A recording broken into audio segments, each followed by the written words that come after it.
population. So they took 40 overweight men and women ages 18 to 55. Their BMI was over 25. 12 weeks, they randomized them into either a low-fat diet or a very low-carb ketogenic diet.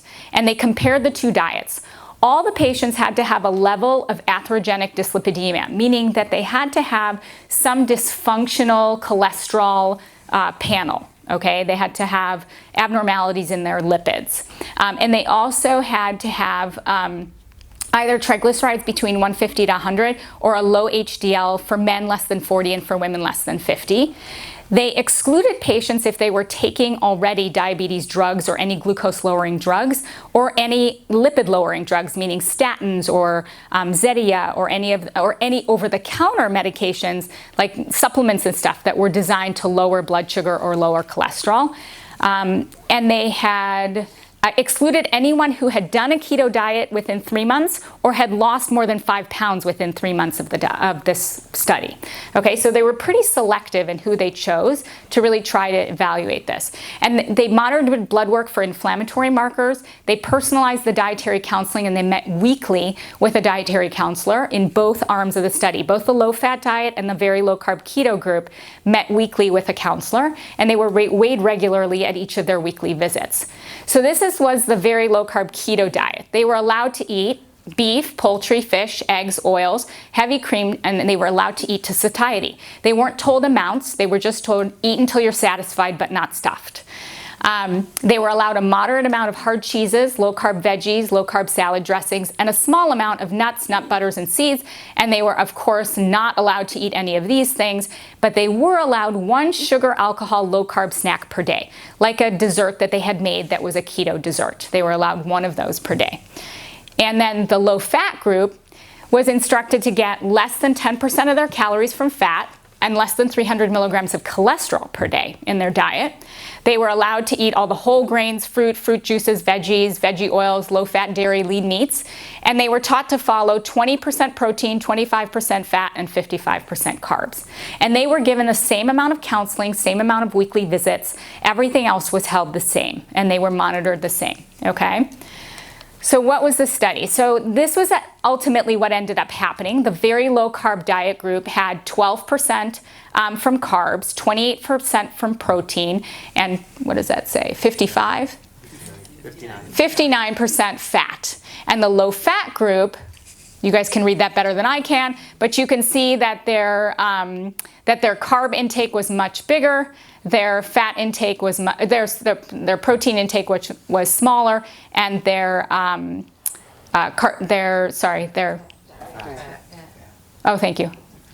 This was fat. Sorry, this was protein, and this is carbs. Yes, and then both groups ended up eating about 1,500 calories just on their own.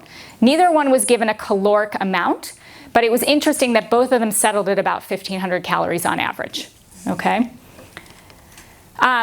The results were really quite astonishing and very supportive of our theory.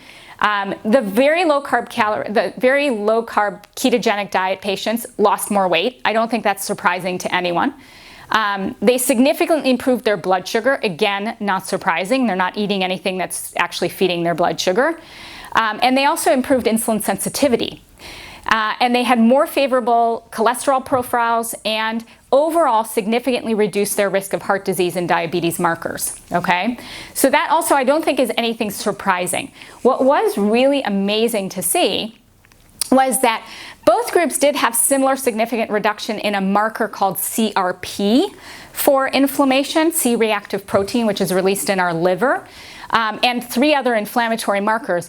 But ultimately, the very low-carb ketogenic diet group had more profound overall anti-inflammatory effect, and 7 of the 14 measured inflammatory biomarkers were significantly reduced in the keto group. Okay, that beta-hydroxybutyrate is really powerful anti-inflammatory molecule in our body. So not only are we getting the benefit of lowering diabetes, heart disease, everything else, we're lowering inflammation. And we're always looking in science to find the root, right? So medicine grew from putting a Band-Aid on something, right? So when we give someone a medication for cholesterol, a medication for diabetes, we're largely putting a Band-Aid on that. What we're trying to do is now find the root cause and trying to treat it from the root cause. How can we change that root cause so that we're not just putting a Band-Aid? If someone continues on a lifestyle that is unhealthy for them, but they are on 5, 6, 10 different medications to keep our blood levels, just our labs looking good, we're not really changing the internal process that's going on in our body. So this shows us that the very low-carb ketogenic diet actually changes the root cause of the disease. Okay? And that's really powerful for the ketogenic diet to be able to do. So this was just a statement out of another study that I found really interesting, and it kind of sums it up and also explains why. Why is our body able to do this? Why does beta-hydroxybutyrate in the ketogenic diet lower inflammation? Why does that make sense? Well, in states of extreme energy deficits, such as starvation, which is what we're basically fooling our body into thinking it's starving when we're on a ketogenic diet, because we're generating a system whereby we're using our internal stores, right? The body doesn't naturally want to use its internal stores. We're forcing it to use its internal stores. So we're creating a state of starvation. The metabolic signals like beta-hydroxybutyrate will dampen the innate immune responses that we talked about, sparing ATP, which is the main source of fuel, like what actually, and the ultimate molecule of fuel in our body for functioning of the ketone-dependent organs such as the brain and the heart. So it makes sense that our body will shut down the other parts, the other functions of our body to spare the brain and the heart to keep us alive. And in so doing, it also shuts down the immune system. It's going to steal energy to keep us alive when it thinks it's in starvation. And so the beta-hydroxybutyrate in the ketogenic diet does the same thing. Okay? All right. Oops, we're almost done, people. Okay, so this, I always like to leave with some practical information for you guys, because I've given you a lot of science, but really what's the practicality of it? Because we really can't measure, it's not that we can't measure, we don't measure all those markers of inflammation that they did in the study.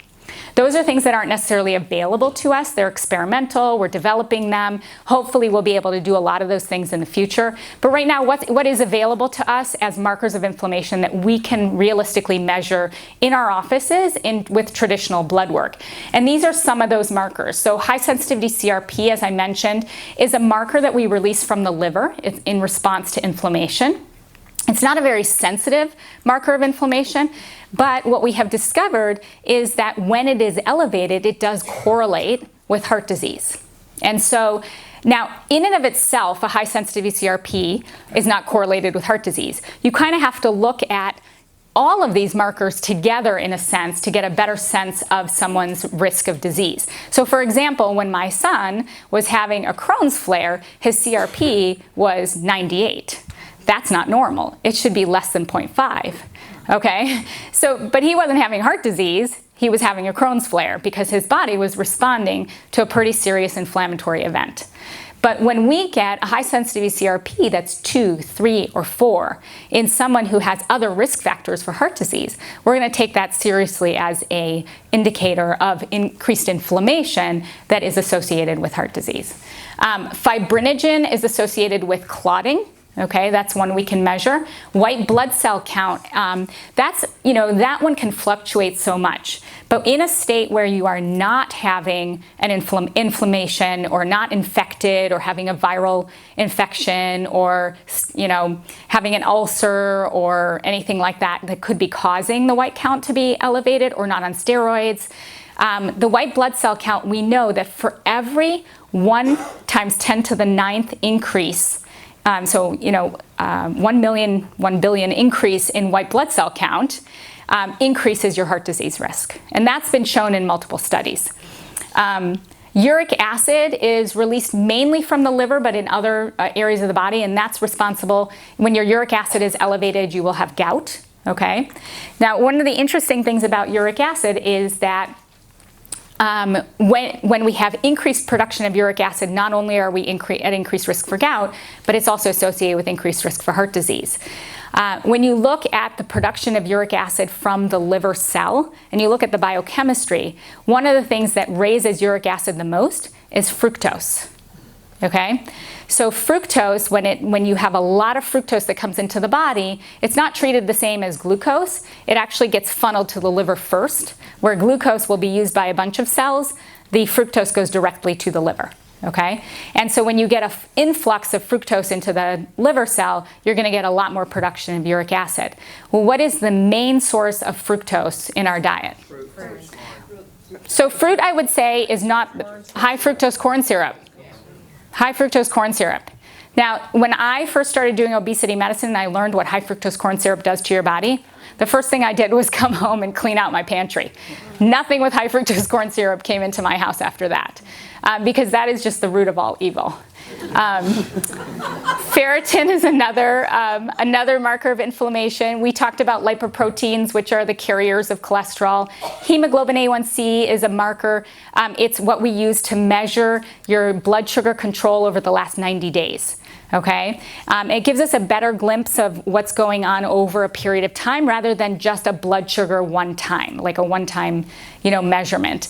And so when that's elevated, that increases your, risk for insulin resistance, diabetes, and again, inflammation.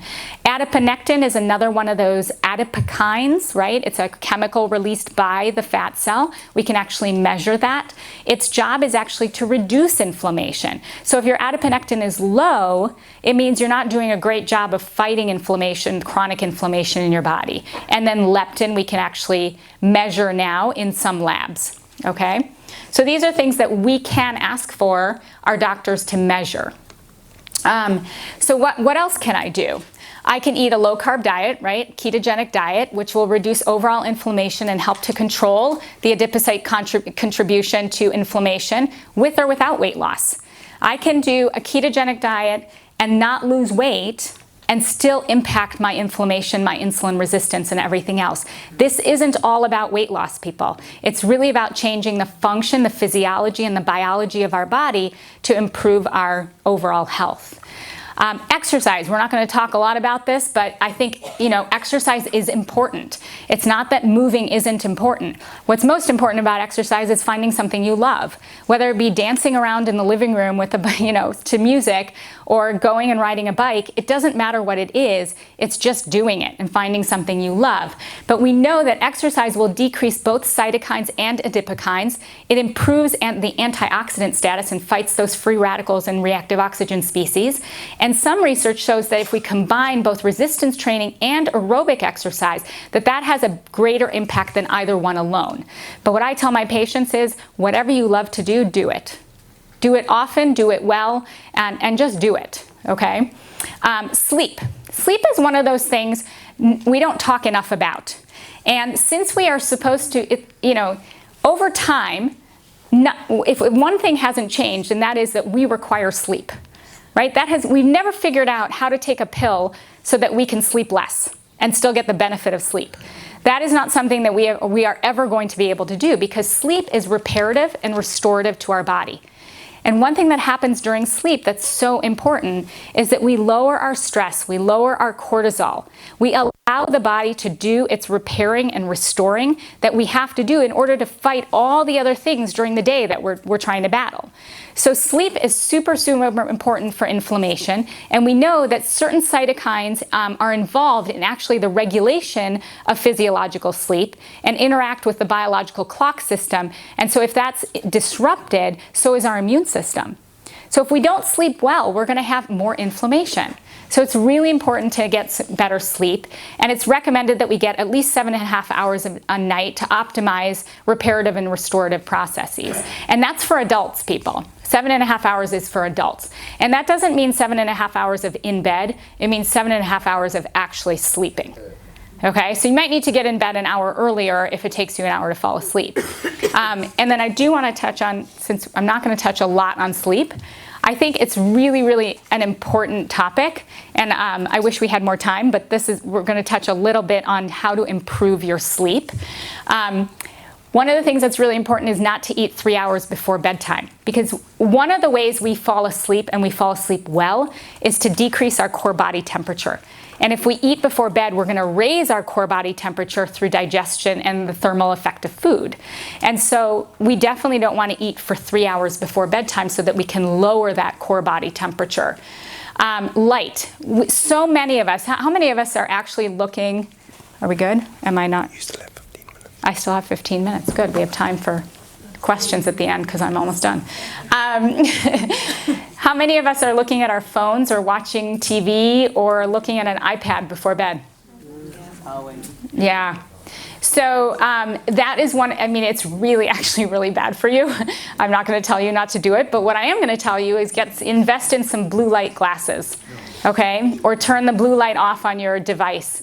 It's so important. That blue light is so overstimulating to our brain that it actually keeps us awake and prevents us from being able to get good quality sleep. It interrupts our sleep.